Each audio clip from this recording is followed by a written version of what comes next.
नमस्कार, मी हवामान अभ्यासक अनिलराज मुलगे, राहणार मुलगे मळा, बार्शी, जिल्हा सोलापूर.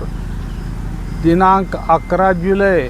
मित्रांनो, मी दिनांक 9 जुलैच्या अंदाजात सर्वात प्रथम सांगितले आहे की जुलै महिन्याच्या तिसऱ्या आठवड्यात स्थानिक वातावरणानुसार पावसाची शक्यता राहील असे सांगितले होते. त्याप्रमाणे दिनांक 15 जुलैपासून पुढील काही दिवस स्थानिक वातावरणानुसार राज्यात कोठे तुरळक ते हलका तर कोठे हलका ते मध्यम स्वरूपाच्या पावसाची शक्यता राहील. एखादे दुसरे ठिकाणी मध्यम ते मुसळधार पावसाची शक्यता राहील. तसेच महत्त्वाचे, दिनांक 18 जुलै रोजी बंगालच्या उपसागरात पश्चिम बंगाल या राज्याच्या किनारपट्टी भागात एक कमी दाबाचे क्षेत्र बनण्याची शक्यता असून ते पश्चिम उत्तर दिशेस सरकत पूर्व मध्य प्रदेशमधून उत्तर प्रदेशकडे जाण्याची शक्यता असल्यामुळे आपल्या राज्यात दिनांक 19 ते 25 जुलै दरम्यान राज्यात भाग बदलत राज्याच्या पश्चिम भागात तसेच पूर्व मराठवाडा तसेच विदर्भात या दिलेल्या विभागात पावसाची शक्यता राहील.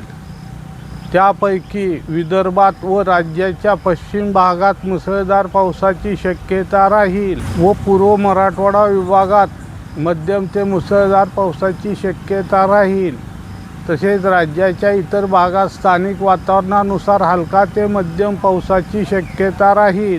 सदर हा अंदाज चालू हवामानावर दिला असून वातावरणातील अचानक बदलामुळे यामध्ये काही बदल झाला तर तसे आपणाला सांगितले जाईल.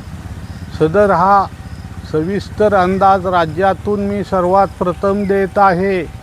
तसेच दिनांक 9 जुलैच्या अंदाजात राज्यातून सर्वात प्रथम सांगितल्याप्रमाणे ऑगस्ट महिन्याच्या पहिल्या आठवड्यात बनणाऱ्या बंगालच्या उपसागरातील कमी दाबाच्या क्षेत्रामुळे राज्यात ज्या भागात आजपर्यंत पाऊसमान कमी आहे त्या भागात चांगल्या पावसाची शक्यता राहील असे वाटते आहे. सदर हा अंदाज दूरचा असल्यामुळे वातावरणातील अचानक बदलामुळे यामध्ये बदल अपेक्षित राहील. सदर हा अंदाज सांगण्यामागचे कारण आपण सतर्क राहावे म्हणून दिला आहे. सदर माझा हा व्हिडिओ आवडल्यास त्यास लाईक करा, सबस्क्राईब करा व इतरांना शेअर करा. धन्यवाद.